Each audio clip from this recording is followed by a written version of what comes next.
ভোর 3টে থেকে 4টে নাগাদ যদি ঘুম ভাঙে, রহস্য কি? আশীর্বাদ না দুর্যোগ? প্রকৃতি কি কোনো ইঙ্গিত দিচ্ছে? রোজই মাঝরাতে ঘুমটা ভাঙে। চোখ খুলে ঘড়ির দিকে তাকিয়ে দেখেন রাত 3টে। চারপাশে ঘুটঘুটে অন্ধকার, গভীর ঘুমে আচ্ছন্ন চারপাশের লোকজন, শুধু আপনার দু চোখ খোলা। শরীরে অস্বস্তি। এই পরিস্থিতির সঙ্গে অনেকেই পরিচিত, তাই না? আপনার সঙ্গে এমনটা ঘটছে? রোজই একই সময় ঘুম ভেঙে যাচ্ছে। এমনটা যাদের সঙ্গে ঘটছে তারা জানেন না এর পেছনে বৈজ্ঞানিক কারণ আছে। বিজ্ঞান বলছে গড়ে একজন ব্যক্তি প্রতি রাতে প্রায় 7 থেকে 15 বার ঘুম থেকে ওঠেন। ঘুমের সময় শরীরের অবস্থান বদল একটা কারণ, এছাড়াও আরো অনেক কারণ আছে। কেন ঘুম ভাঙে মধ্যরাতে? শারীরিক কারণ নাকি মানসিক? বিশেষজ্ঞরা বলছেন বেশি রাত পর্যন্ত মোবাইল বা ল্যাপটপ নিয়ে থাকলে ঘুমের দফারফা হয়, মস্তিষ্ক ঠিকভাবে বিশ্রাম পায় না, ফলে বারে বারে ঘুম ভাঙে। অতিরিক্ত স্ট্রেস, কাজের চিন্তা, উৎকণ্ঠা নিয়ে ঘুমোতে গেলে ঘুম ভাঙতে পারে। যদি ঘুম ভাঙার পরে শরীরে অস্বস্তি হয় তাহলে বুঝবেন মানসিক চাপ সাংঘাতিক। মানুষ সবসময় একরাশ চিন্তা ভাবনা মাথায় মনে জমিয়ে রাখে। অবসাদ, স্ট্রেসে হাঁসফাঁস করে brain.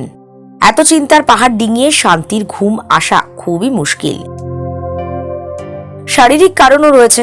Diabetes, acid reflux, fatty liver ও ওবেসিটির সমস্যা থাকে যাদের, তারা স্লিপিং ডিসঅর্ডারে ভোগেন। ফলে ঘুম আসতে চায় না, একটানা নিশ্চিন্ত ঘুমও হয় না। হরমোনের তারতম্য ঘুমের সমস্যার বড় কারণ। মহিলাদের মেনোপজের সময় হরমোনের পরিবর্তন হয়। এর প্রভাব পড়ে শরীরে, যার কারণে অনেক সময় অনিদ্রা বা ইনসোমনিয়া হয়। পেশাগত কারণও থাকতে পারে। প্রতিযোগিতার দৌড়ে সারাদিন কম্পিউটার, ল্যাপটপে মুখ গুজে থাকলে মাথায় চাপ বাড়ে, স্নায়ুরা বিদ্রোহ করে। রাতে শুয়েও অনেকে মোবাইল ঘাঁটাঘাঁটি করেন। ডাক্তাররা বলেন মোবাইলের নীল আলো সরাসরি মস্তিষ্কে আঘাত করে, ঘুমের ব্যাঘাত হয়। দিনের পর দিন এমন চালালে ক্রনিক স্লিপিং ডিসঅর্ডার হতে পারে।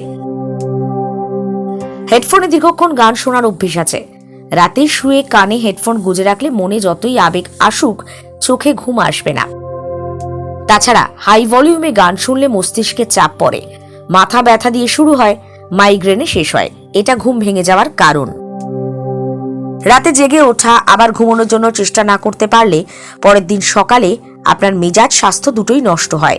সুতরাং ঘুম ভাঙলেও আবার ঘুমিয়ে পড়ার চেষ্টা করুন। সহজে ঘুম নাও আসতে পারে, তাহলে সেক্ষেত্রে গভীরভাবে শ্বাস প্রশ্বাসের ব্যবহার করুন, মানে শ্বাস নিন, নিঃশ্বাস ছাড়ুন। মেডিটেশন করুন, গা হাত পায়ে হালকা জল দিয়ে আসুন। এমন কিছু পড়ুন যা আসলে বোরিং, এমনিতেই ঘুম চলে আসবে, কিন্তু সেটা মোবাইলে নয়। রাতে ঘুম ভেঙে গেলে আপনার সেলফোন কখনো ব্যবহার করবেন না। তার থেকে ডিপ ব্রিদিং নিন, তাহলে ঘুম আসবেই আসবে।